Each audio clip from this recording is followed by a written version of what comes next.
Hey, it's Mack with PriceActionTradingSystem.com, and it's Wednesday. It is August 10th. This will be our chart lesson for the day, and nice downtrend today. Some pretty good movement today. I will say, and I'm real hesitant to even mention this because I know I'll get 10 million questions about it. But because the volatility has been so low the last few days, I decided to try a 1500 tick chart today. So I traded a 1500 tick chart and I'm using that for our chart lesson. I kept the 2000 tick open and just kind of compared them from time to time. There's not much difference really. It didn't really change anything, to be honest. Um, so if you notice suddenly that there's a 1500 tick up here, no need to ask why. It's simply because the volatility's been so slow. I was just trying to see if it changed anything and made it better. And we've done this some in the past when it got really, really slow. I'm not crazy about going to smaller tick charts because if you get too small, you start to get failures, a lot more failures and things. But honestly, I really couldn't tell much difference. There's not much difference. The charts look almost the same, the 1500 and the 2000. So it didn't really change anything. Probably go back to a 2000 tomorrow. I may watch it again tomorrow and see what happens.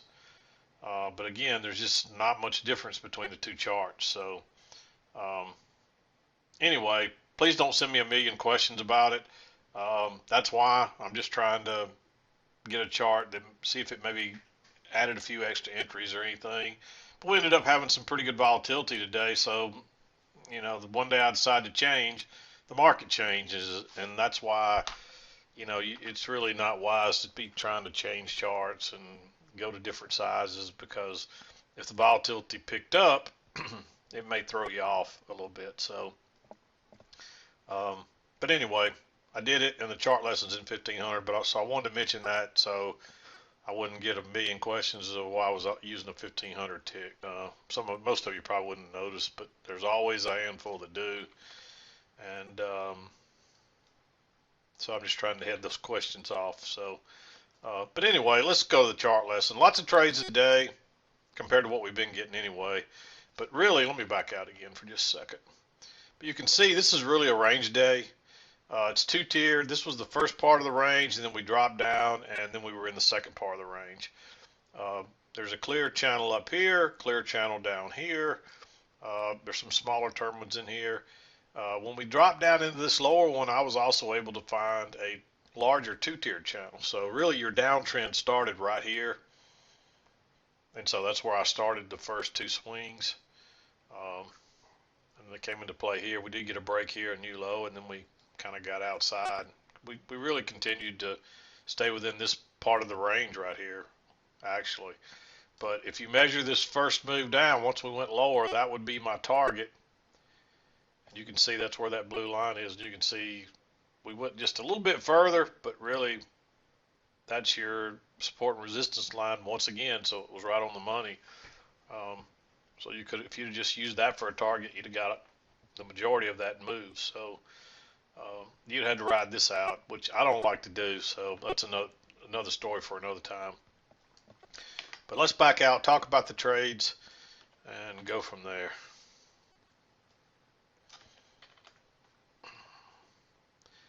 Uh, there's a possibility of a long here. It's not a very good signal bar. Then you get a little smaller one that's kind of inside. The only problem is you don't have much room before this double top here. So if you took this trade when it broke higher, this would actually be your signal bar. Your stop has to go down here. Let me move this. This should be here. This is actually your signal bar, and but your stop still has to go below the swing low, so it goes below this bar. But if you took this trade right here, you notice that only gives you 4 ticks on a stop to get out here, so you'd have to let it break higher and use a limit order and try to get maybe a tick back in there. If you were able to do that, and you could have, it would have allowed you to do that, then I'm okay, and you would have gotten just enough to get out before it turns. But this is a new high. It pulls back first entry, pulls back second entry, so technically this is a failed second entry long, and this is a double test of that high. I like going short right there. And that would have got you in at the high of the day, basically. And unfortunately, it did come back and get the runners here. But if you got in here, um, that was okay. This was a little bit iffy here because of this support. But the reason I left it red was notice those first two swings, and plus we had this channel working up. We had a close outside and basically two legs up. We never got a new high, but this is a reversal pattern. We shot right through the EMA. We pulled back, and that's really a failed second entry long as well. So that's our reversal pattern we like to see. That's a trap. It was tempting to go long here, but because of that possible trend line, I didn't like going long there either. Um, and again, there's not enough room to get out before that little 2-bar matching high. So you had to be careful with that one.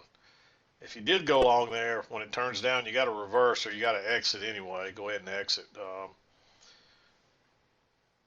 But at that point, your overnight highs were your higher and your low, and we just tested this with a double test. So the odds are, and notice how it's making a lower high each time. That's a signal that we're probably going to break through. And so I like that one. You might let it break lower and drop you a limit order and try to get a little tick or two into that bar since it's not a great signal bar, but it really doesn't need to be because it's a long trap.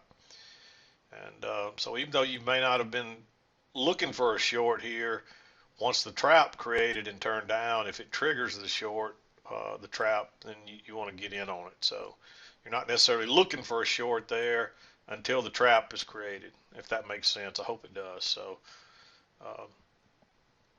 and then we pull back here. This is a pretty good move down. This bounces off what looks like the lower trend line right through here. I ended up originally I had it up here and I just adjusted it a little bit. You see it fits really well there. So I don't like going short down here right into the possible trend line. But then we come back to the trend line over here. Big bearish bar. Just go short there. Pulls back and gives a double test. It looks like a perfect repeat of that pattern right there, this pattern. Go short again right there. And last time, look what happened. Big move down. So maybe you'll get that measured move because it is a repeat pattern. There's your first one. And there's your second one. Perfect measured move. And when this measures right down here to those lows, that's telling you it's probably going to be accurate. And again, the bottom just drops straight down. So that was a nice look for these repeat patterns because they tend to hold up and do the same. You know, if they worked one time, it'll probably work the next time exactly the same. So now we did get a break here, moved to a new low. We bounced right off the lows. You actually could have considered going long here. I'd be okay with that one because we did bounce here once and then again, and we do have the break and a move to a new low. And this is the overnight low, and it held twice, so it's kind of like it's basically a double test rule. I'd like to see it spread out a little further, like right here. So you see, once you got that double test rule there, I marked that one long. And there is a reversal pattern here. The only reason I didn't mark this one is because look how we stacked up across there, multiple bars, and couldn't break higher or lower. Again, you probably could make that one green. It is a short trap, but just when I kept stacking up there, that makes me very, very leery of getting in there with that high so close right there. It didn't matter. You can see once it busted out, it took off. I actually traded that, but and it was a quick, easy move, but still, I didn't feel comfortable marking it. But look, thinking about it, it's probably should be green because it is. Notice the new low. You pull back first entry, pull back second entry, and it fails. But just when they started stacking up, you got to be a little bit concerned about it. And then notice what we do. We overshoot here, so generally that leads to a break and sometimes just a reversal. And so you get a close outside here, and you tried to go higher twice, failed second entry long. It's this same pattern back up here again. Go short right there. You got room to get out. You had to be a little bit concerned about that, but because it's, again, similar to the repeat pattern we've already seen twice, and because you've got your reversal in place and a failed second entry long, which is a trap, it should work relatively easy, and again, just enough to get out, and then it bounces again, and you don't want to go long there, but when it bounces right off there and gives that double test a little more spread out, and reversal bar like that one, just looking for it to come back up and test these highs, and it may go all the way up, but you did have a possible trend line. I'm not, I wouldn't stake my eyesight on that trend line right there.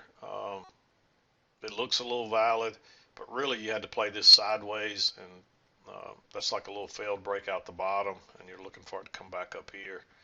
So I like that one.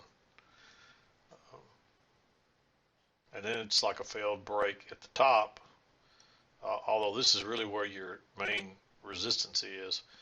But it's two legs up, and again, you get a big bearish bar. I would let it break below. I'd probably be all right with a stop there, although you're getting close to these lows. You want to make sure you can get in here, but with this failed break out of this little range here, or the possible trend line, I think you could, and that's really two legs back, so you can treat that like a second entry short. Even though it went one tick lower here, it's close enough. That's a two-legged correction. It turns down right off the resistance, and that turns out, and catching that trade, if you don't catch it, you miss this whole move because there's no other way to get in it. So I really like that one, just because of, not because of any one particular reason, but because of all the things I just spoke about.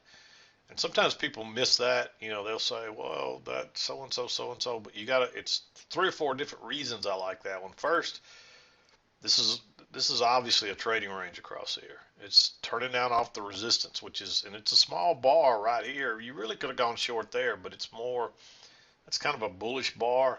So I really like waiting on this one. But what you could do is let this one break lower and drop a limit order back up here where you would have got a stop. It bumped against it several times, so you might have gotten filled, but you may not have. And so, but yeah, it's turning down off the resistance.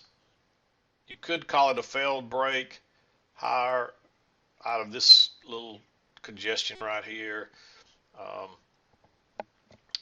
Possible trend line break, new high, and there's several different reasons why I like that one. So just make sure you got enough room to get out before you get to this low. That's the key. And if you can get in it that way, take that trade. And you see what happened. The bottom falls out of it, and you might have caught a runner there. So if you got in it, you probably did catch a runner, but it just depends on how you got in it. And then, of course, we bottom out here. That's a big move down. But, of course, I already showed you the measured move, and that's basically your measured move right in there. Oops.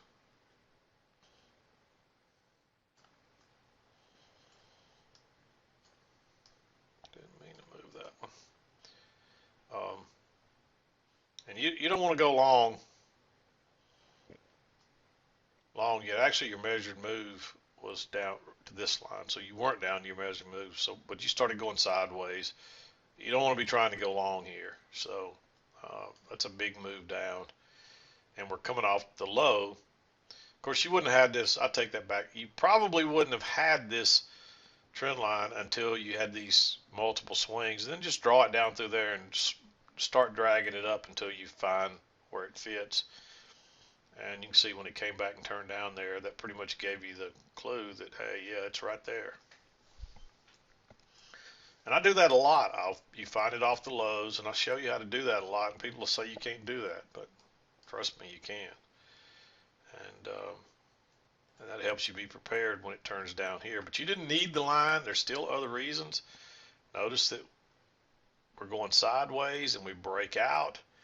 That's a failed break higher. Just go short right there. It's a little small bar, real low risk, and it drops down. and then you just continue to kind of go sideways, but then it pulls back right to that line again, gives you another bearish bar, go short. This is really your signal bar, but you really needed to wait on that one and then make sure you can get in with enough room to get out. But your stop still has to go above the swing high, which would be here. And then it pulls back again, it bounces down here. I still wouldn't go long because you don't have a break. You just confirm that trend line. You finally get a close outside. That's a failed second entry long. It's a second entry short. The problem is this is a really big bar, and this is not really a good enough signal bar, in my opinion. So I went back and forth about whether this one should be red or green, but your measured move was down here, and that is a big bearish bar. What I would do is let it break lower and put your limit order back here where it would have went, and see if it'll back up before it drops down. And it's close to being green just because there's some support there, but this is a downward bias, and we've double tested that trend line after hitting it here. We double tested it again, so it fits kind of the double test rule, and there's several different reasons. And then you're looking for your measured leg, and then off it goes.